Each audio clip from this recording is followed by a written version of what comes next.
Alright, so this is part 2 of my video covering Apple and Macintosh related manuals. Hopefully that everything will show up okay on the camera. The way I have the camera and the way I'm standing, it's incredibly uncomfortable to go through all of this stuff, so yeah, I'm hoping it turns out okay. So, we might as well get started. This is the manual for Apple At Ease 3.0. At Ease is the kind of software that schools would use to limit what people could do on the computer. It basically locks out the Macintosh Finder and gives you a custom interface. Kind of like child-proofing your Macintosh. So yeah, this covers the installation of At Ease. Blah blah blah. I'll do a video specifically on At Ease at some point in the future, so I'm not going to go too much in detail on here. Let's just see if I can get a picture of what it looks like when you've got programs in there.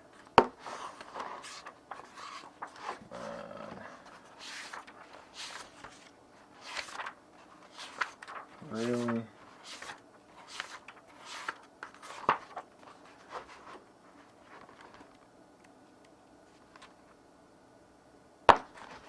Well, this is probably close enough. Kind of like a multi-user-ish environment. I think it just basically has different profiles. So when you log in as a specific user, you'll have different applications available to you. I mean, that's kind of interesting, but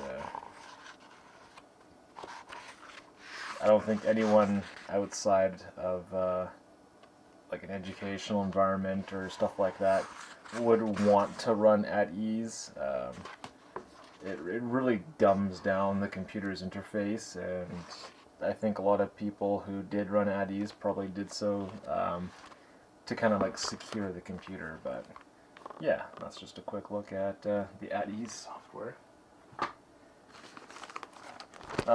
Next up, I'm not even going to bother opening this. It's a manual for the Apple Multiple Scan 17 display. I actually have one of these monitors. I don't use it. I'm trying to get rid of it. It's too big for my small house, but yeah, I've got this the original manual, and I've got the sealed software disk in here.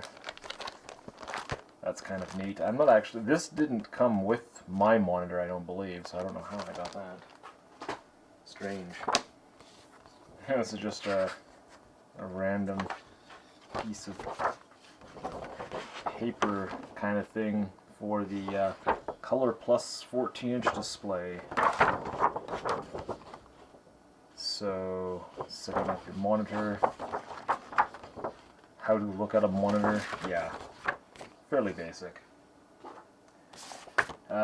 This is strange. This isn't a manual. This is actually just a something to do with color computing and what you can do on a Macintosh when you have color. I'm fairly sure that I got this from a coworker, so, because otherwise I have no idea where this came from. It's like, oh, if you have a Macintosh LC, you can have color, and if you have a color printer, you can have color. It's like, okay, that's neat. I hang on to it because it has the old Apple logo, and anything with this color logo on there, I hoard, because that's what I do. I think we already covered the Apple CD manual. This is the CD600i, which is an internal CD-ROM drive. Yeah, I could have sworn I already had one of these, and the parrot pictures. Yeah, I'm not going to bother going into detail on this one. Yeah, the I for internal, it would have been the 600E for external, and the Apple CD600, I believe, is a 4-speed CD-ROM, whereas the Apple CD300 was a 2-speed. So, yeah. We've also got another manual here for a monitor. It's a large manual for a monitor. This is the multiple scan 1705, 17-inch CRT.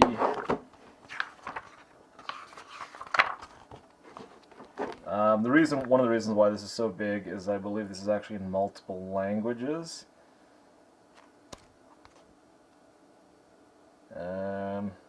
And one of them is, of course, English. It seems like it. It's like a fairly large monitor, how to plug it in, energy saver, using the controls, tips and troubleshooting. I mean, sure.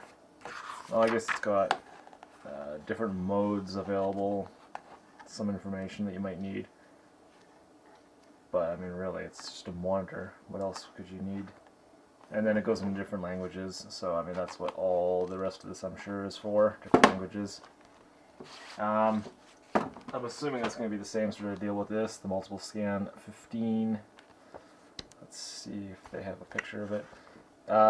When you've got a monitor that says AV, I think what that is telling you that it's got like the speakers embedded in the monitor.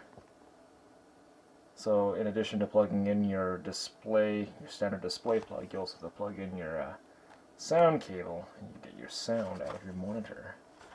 I don't know, honestly, they kind of look goofy. This style anyway, with the speakers on the side. The monitor that had the speakers down below, I prefer that style over this one. For some reason, this one just looks weird to me, but that is just my opinion. And yeah, this will just go over how to use like your energy saver for your monitor and stuff like that. Setting your resolution with your control panel and stuff like that. Technical information, resolutions, and then the different languages, of course. What is this? Apple Resource Guide. This is from Apple Canada. I think this is some sort of service records, maybe?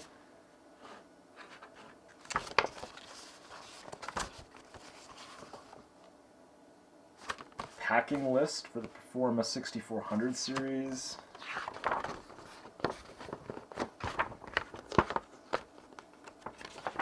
Oh, this is some sort of setup guide for the Performa 6400. Got a picture there. Let's look at the back of this. Oh yeah, setting up your Macintosh. So this is like a full welcome kit, kind of, if you are a Performa 6400 owner. I am not a Performa 6400 owner, so why do I have this? Like technical details, the PowerPC 603 CPU,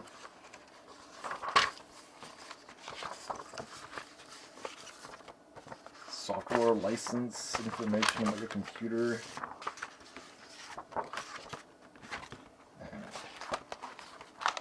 I honestly have no idea where this came from, but sure. This one, it is a manual for a cable, it seems like. And it's the Apple SCSI cable system. So this is pretty old. This is from kind of like the mid to late 80s, it looks like. Sorry, I think it got cut off on the screen there. But yeah, like 85, 86, 87. So yeah, this is going to be like, I think a lot of Apple II level stuff in here, and some Macintosh stuff. Talks about cables, talks about SCSI termination, how to plug in a SCSI device. So some of this information was already in the other user guide, so it's not really, I don't know why there's a separate manual specifically for this, but sure, why not? And then you can actually fill out this comment card or something. Mail it back to Apple. They might not care though. This isn't a manual. This is the Apple Internet Server Solution. This is like just a thing that would have held some information about this.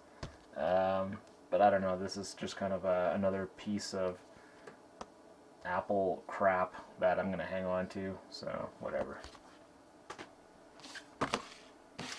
What do we have here? Apple Resource Guide. I think I already went through something similar already. Yeah, this is just like support information. Not really anything important to see there. Ah, this is nice. This is a guide to Macintosh System 7.5. System 7.5, I think in my opinion, did bring a lot of interesting features to the System 7 environment. And there's going to be some specifics that I do videos on, like I think there's like Power Talk and a bunch of other technology, Open Dock, like those things. Like it basically didn't last, but it's interesting stuff that it was introduced, I think, with System 7.5. Although I think maybe Power Talk might have been introduced with System 7.1 Pro. I'm not entirely sure. But yeah, this would be a full guide talking about like the installation of System 7.5, all of the new features available, and even, yeah, talks about your QuickDraw GX and your Power Talk. Checking how much RAM you have to run this stuff, installing the system software, blah blah blah, installing QuickDraw, installing Power Talk.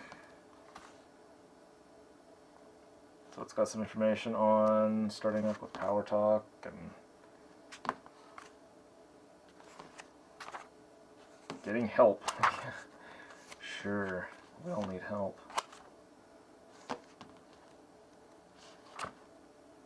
Macintosh drag and drop.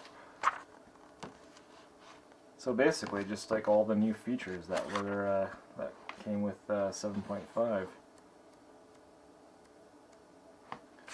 Let me see. I think I saw support for TCP/IP networking. That is a fairly important thing to have in your computer. So that's definitely good. I think a lot of these things before System 7.5, they were available as like add-ons, and then Apple just kind of acquired them or developed their own ideas and just merged them into the system. So yeah, this is kind of neat. I'm not too sure where I got this from, but yeah. We've got a couple pieces here on Apple Share. So I've got Apple Share installation and upgrade guide. I think this is just basically, it's like literally how to open the install program and click next. Because this manual is it's like only a few pages long, and it basically just tells you how to run the installer and what's new in Apple Share 4. So that's neat. But we do also have the full Apple Share Administrator's Guide. And let's see, this, we've got a copyright date of 95. So this would be a whole bunch of information for administrating your Apple network. Setting up file sharing as your administrator. Security, access privileges, making new users. So it talks about all of this stuff like file sharing and how to do it properly. I don't know if you were running like an older Apple network back in the 90s. This might be interesting information. I think I've mentioned it a couple times. The elementary school that I went to had a Macintosh lab, and I believe they would have used, I don't know if it was actually Apple Share specifically. I think they had Waterloo Mac Janet for their file sharing purposes. But yeah, if you were running like an Apple Share network and you had a workgroup server and whatnot, this would be handy information. And on the topic of Apple Workgroup Server, we do have the administrator's guide for the Workgroup Server 6150/66. This is basically like it's a Power Mac 6100 that has additional, I think it's like additional L2 cache or something like that. And it's also interesting because I did own a Workgroup Server 6150 at some point. And one interesting thing I noticed about that model of computer is that I had a G3 upgrade in a 6100 and it would not work in the 6150. There must have just been enough hardware differences where that was not possible. But yeah, the Workgroup Server line of computers I think was just mainly designed more to be a server than a workstation. Workgroup Server 6150 is powered by the new PowerPC microprocessor. Blah blah blah. How to use this guide? Well, you open it up and you read it. So, yeah. Talking about your server, how to plug in your Macintosh.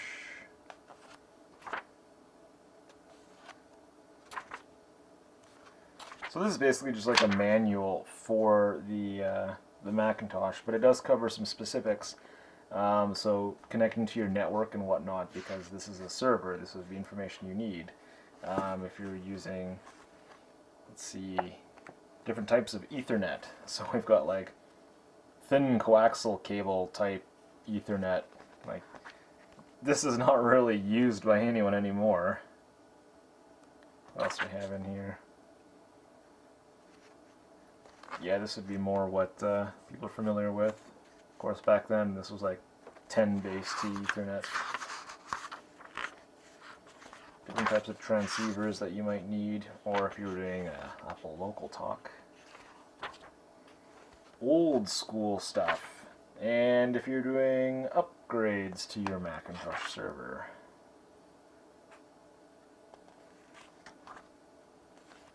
SCSI information. Using software with your server, server applications. Talking about System 7.5.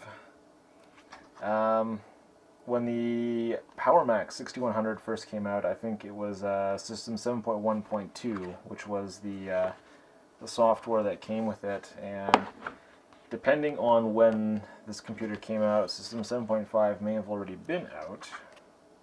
But I'm not entirely sure on the timetables exactly. Oh well. So, I mean, it's basically just like a user guide for the computer, but specifically with talking about servers, because that's technically what this model was. What else do we have here? Apple RAID software.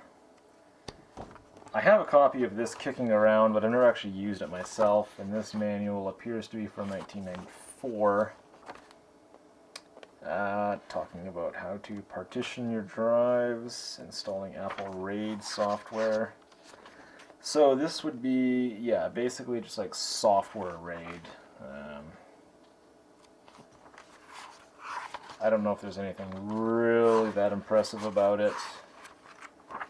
If you had the need for software RAID, this might be helpful, but if you were using a server, well, yeah, I mean, if you were using like an older Macintosh with multiple hard drives and you wanted a RAID, I guess software RAID might be the only way, unless you were looking for someone who made an expansion card that allowed for hardware RAID.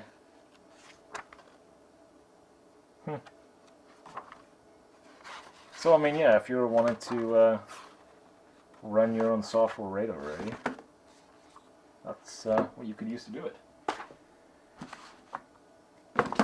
Now we're going to dip into some other older manuals here, I think. I've got a bunch of random crap here. Here we go, Apple II, A Touch of AppleSoft Basic. So this is way back in Apple II stuff. Let's see. Looks like this was around 1986. And this is some basic programming with BASIC. I didn't actually mean to say that like that, so that's amusing. Yeah, so this is basic programming on the Apple II.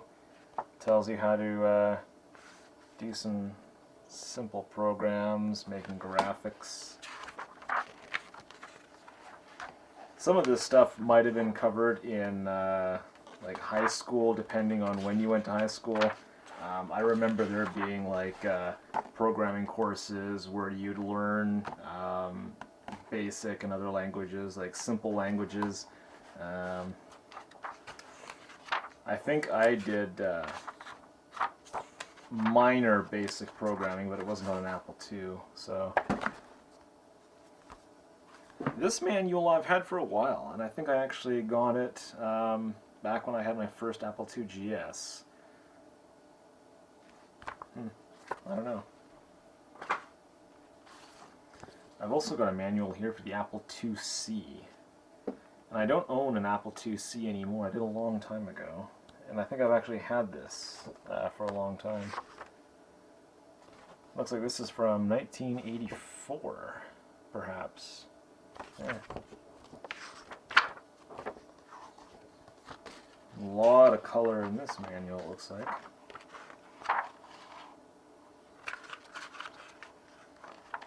So this is like some standard usage for the Apple IIc. Doing different things with disks, general instructions, making your escape. Interesting.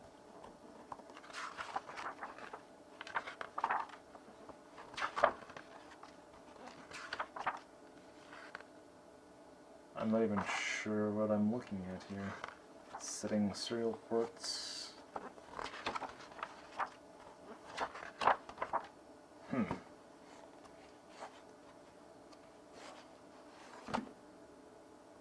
Okay, this is like for system utilities, so it's not really a guide on the actual Apple II system, it's just basically some of the software that's included with it. And they had the old font for Apple Computer down in there. So yeah, this is really old. Neat. Getting started with AppleWorks 6. This is basically, this used to be ClarisWorks, and then Apple merged Claris back into Apple, and then they just renamed this or something along those lines. But AppleWorks is kind of like the Microsoft Office for the Macintosh, despite the fact that Microsoft Office was also available for the Macintosh. This was just kind of like, I suppose it was a competitor before Microsoft Office became even more popular, because, well, ClarisWorks was out for a while for the Mac before they changed it back to AppleWorks. Just basically getting started with AppleWorks, it looks like. Got some templates, random stuff. Yeah. Ooh, now we have macOS 8 installation manual. This was a big deal for Mac users at the time. A lot of interesting things came with macOS 8. And you must have a PowerPC or a 68040. There was actually ways around that, but I mean, honestly, you wouldn't want to use anything slower than a 68040 to run macOS 8. It'd just be too painful. Tells you how to insert the CD-ROM and run the installer.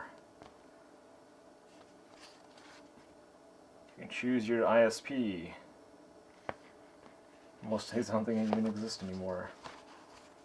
You can run Netscape. Internet setup.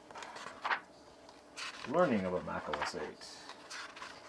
The macOS Info Center. If your installer doesn't work. Oh well, blah blah blah blah.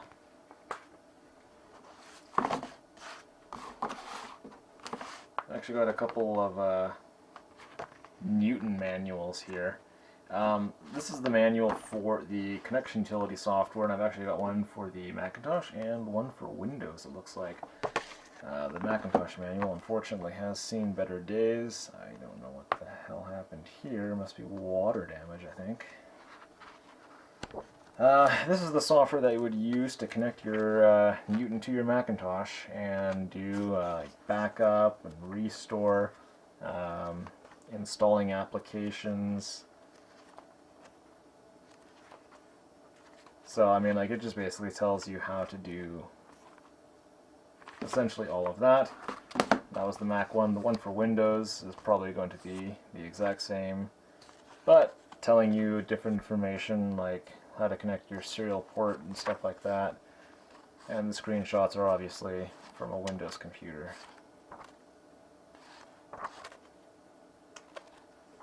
Yeah. And we've actually got another thing about Apple Workspace. This is a quick reference. This is just like a piece of cardboard that like tells you some shortcuts on doing a few things, I guess. It's for serious business people. And then if you're ever wondering why Macintosh, this might tell you.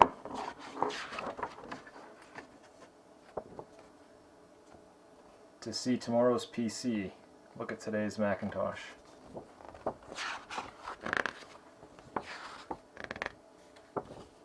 We got easy networking. Hey, this is interesting. British Columbia is mentioned here.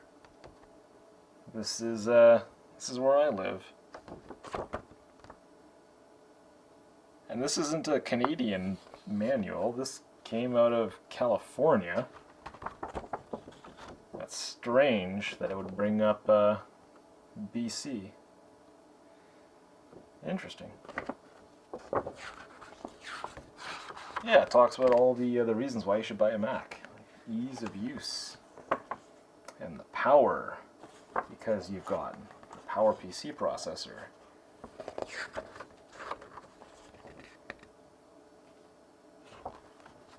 Multimedia. You can do all these neat things with your Macintosh. Connect your video. Compatibility. Because you can run Windows in your Mac. And you can get DOS cards. Or you can get your Apple network server way over here. And that runs AIX or something like that. Yeah, so this was like, 1996 from Apple. Some, just your standard propaganda, pretty much. What else we have here? Newton Works. So this is a manual for the Newton word processor. I mean, learning the basics, how to use a word processor. I mean, it's fairly simple stuff, really. Yeah. What do we have here? AppleScript, Guide to Scriptable Applications.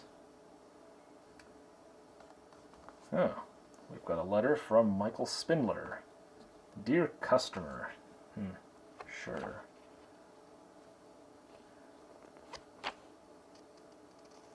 So, this talks about commercial applications from third parties and their prices at the time.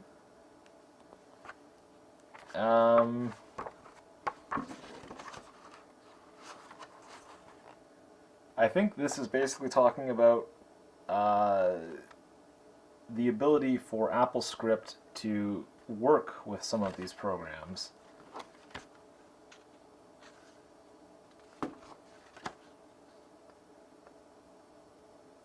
So I guess if you're wanting to use like Microsoft Excel 4.0 and do scripting with it, then AppleScript will allow you to do that. So I mean, this is just kind of like information. It doesn't really tell you how to do anything technical. It's just if you were wondering what you could script in your software, I guess. I don't know. Let's see. This is just a resource guide. I think it's kind of like, oh, yeah, I remember seeing this. We've got a packing list for the Macintosh Color Classic. I've actually got a few Color Classics. It's kind of neat. And we do have some nice Apple stickers. And then we have technical information for the Color Classic. And it tells us if we register, we can get a free gift. Something tells me this might not be valid anymore.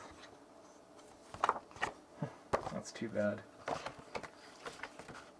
So yeah, this is just basically a bunch of support information then that would have come with a Color Classic.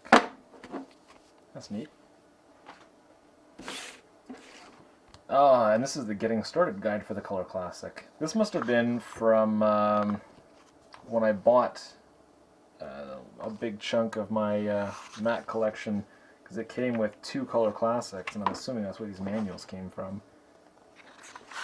So yeah, this is basically just setting up your Color Classic. It's a very small manual. There's really not much in here. Probably won't say a whole lot. Yeah, it tells you how to view your computer.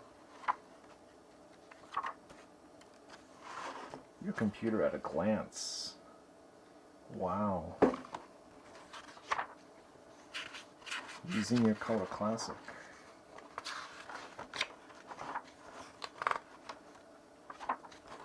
Oh, and then like I mentioned on the LC575 manual from the earlier part of this video, getting your board out of your Color Classic is very easy. Just basically pop the back cover off, remove the board, and you can expand your computer. Neat. And lastly, we've got special features of your Macintosh SE30. And I've got one of these computers. I've basically got like most of the popular Mac models, and I hoard these computers for fun. Yeah, this came out around 1990, it looks like.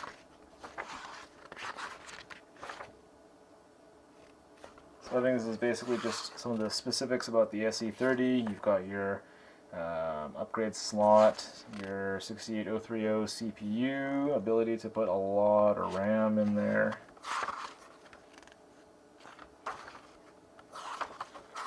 RAM configurations. And you've got some pinouts. Yeah. Alright, and coming up next, we're going to look at the HyperCard manuals, so stay tuned for that. So the first one I'm going to look at for HyperCard, this is a book that is from Apple, but it's the kind of book that you actually would find in a bookstore apparently, because it's got a price tag on here from, I'm assuming, some sort of bookstore. And it's basically just, yeah,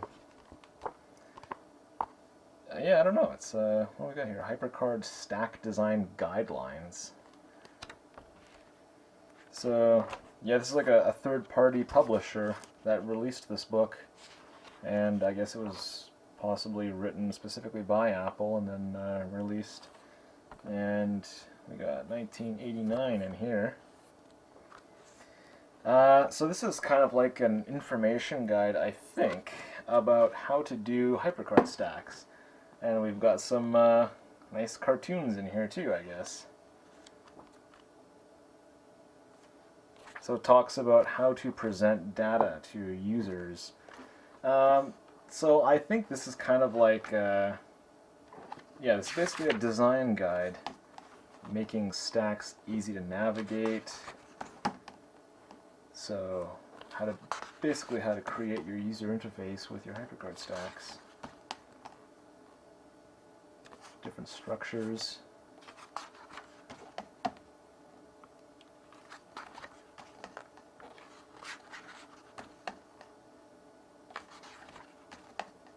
So I mean, if you were heavy into HyperCard development, and you really didn't know too much about actual user interface design, this might have been a good guide for you. And I think if you're extremely technical, you might not have a whole lot of experience with design. I know that's the case for myself, so something like this might have been actually pretty handy. Welcome to Mac World.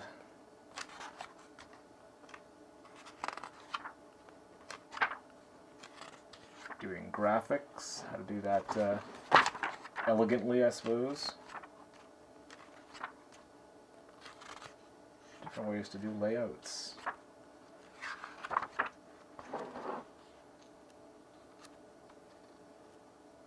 Animations, doing buttons.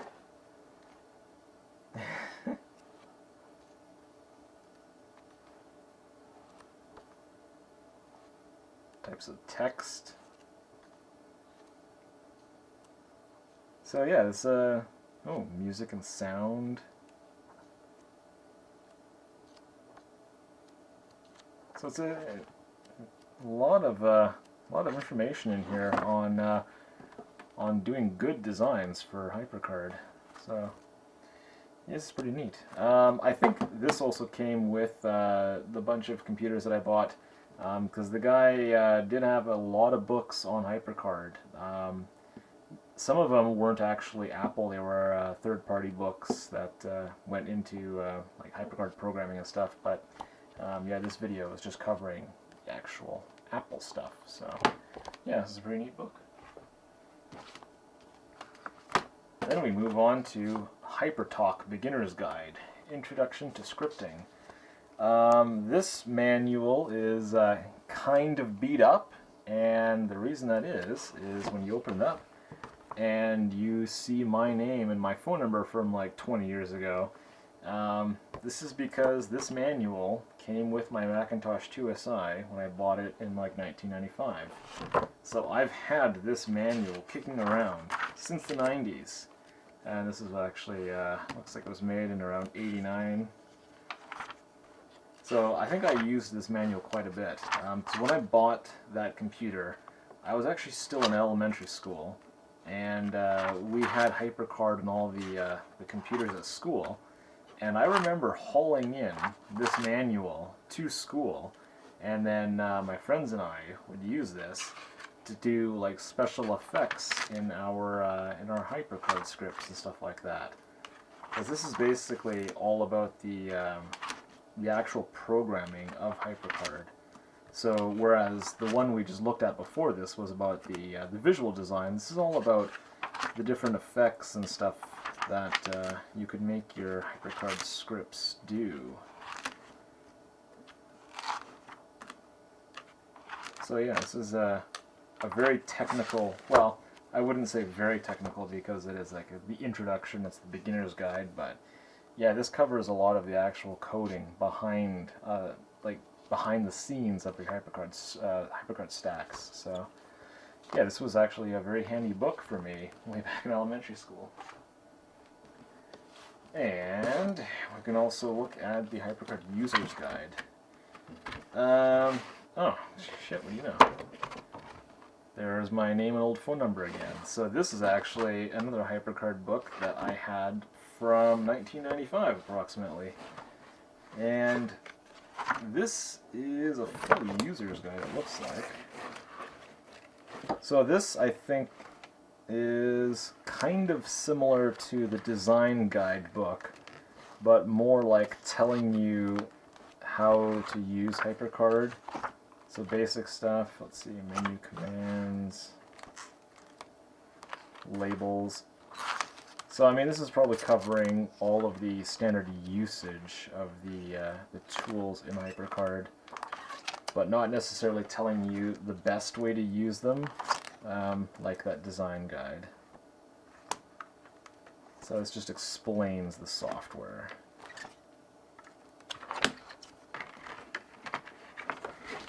Interesting. Yeah, so I've had this manual kicking around now for many years. And what we have here, getting started with HyperCard 2.3.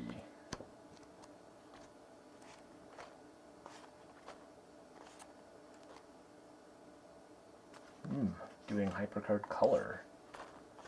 So yeah, if you look at the other older HyperCard versions, I mean, you're probably running it on a black and white computer, so getting color into HyperCard was actually a big deal, I think. So, yeah, you're adding pictures to your HyperCard stacks.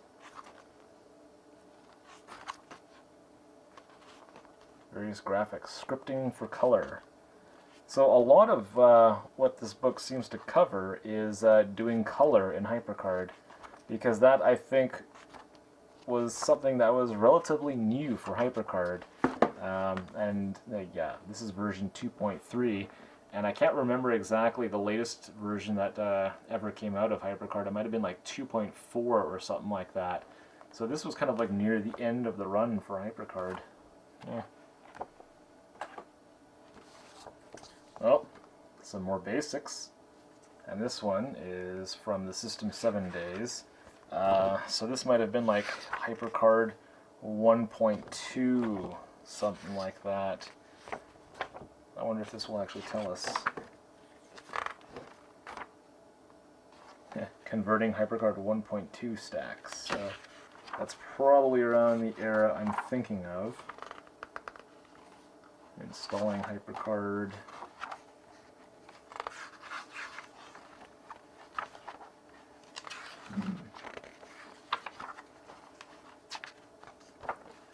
This is just some basic information, really. Okay, so it actually is mentioned in HyperCard 2.0, so... yeah. HyperCard 1.2 then must have been fairly old, maybe even earlier in the System 6 days then. I'm not too sure. Oh, we got a reference manual. This is fairly big. And this is from 1993, it looks like. So this looks like it's probably going to be fairly technical, maybe. Well, covering all of the features of HyperCard. Buttons, fields, various text. A taste of HyperTalk.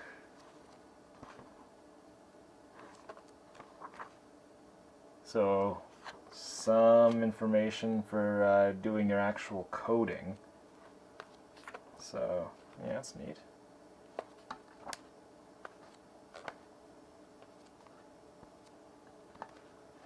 Working with cards and backgrounds, and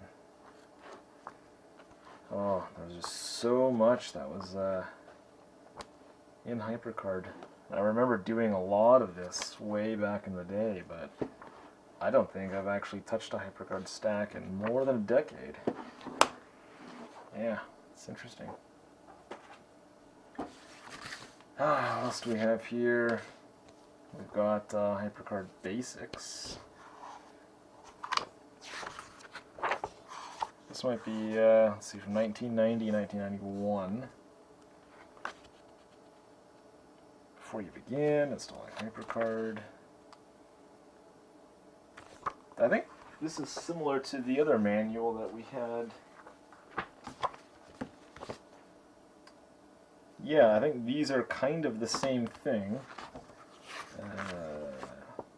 This was from 1990, and this one is from 1990 to 1991. So I think this is just kind of like a slightly updated version of the other manual I just had in my hand, because it talks about the same stuff, like converting HyperCard 1 scripts and searching for text. Yeah, this is essentially the same thing as the other manual I just had. So, yeah. HyperCard Quick Reference Guide. This is only like a few pages long, it looks like. Oh, if you're doing like keyboard commands. Some quick helpful tips. Double click things to do things. More keyboard shortcuts. Some HyperTalk. It looks like there's a dead bug on the page there. Ugh.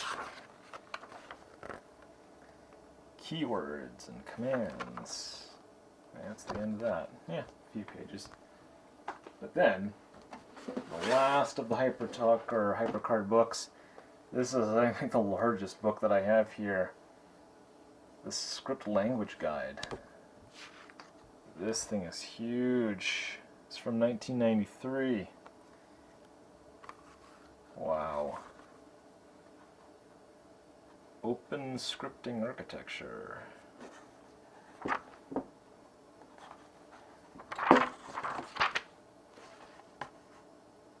What is it? Someone highlight my book.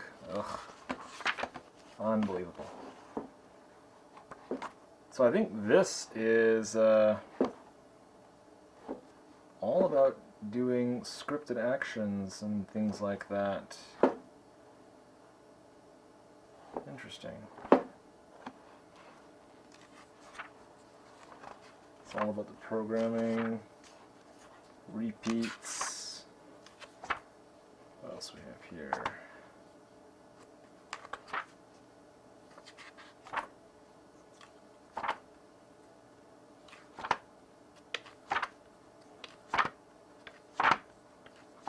Yeah, this looks like a fairly in-depth programming guide for doing scripting in HyperCard.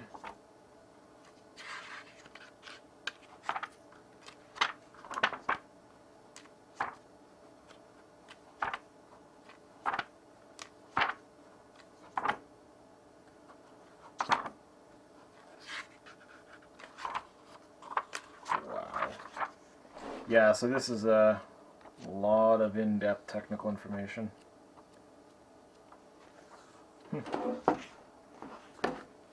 Yeah, that is a fairly large book. Well, anyway, that actually covers the last of all of my Apple manuals.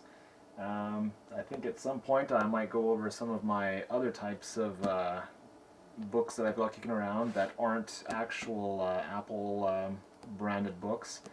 But yeah, I wanted to make a video that covered all of my Apple specific stuff.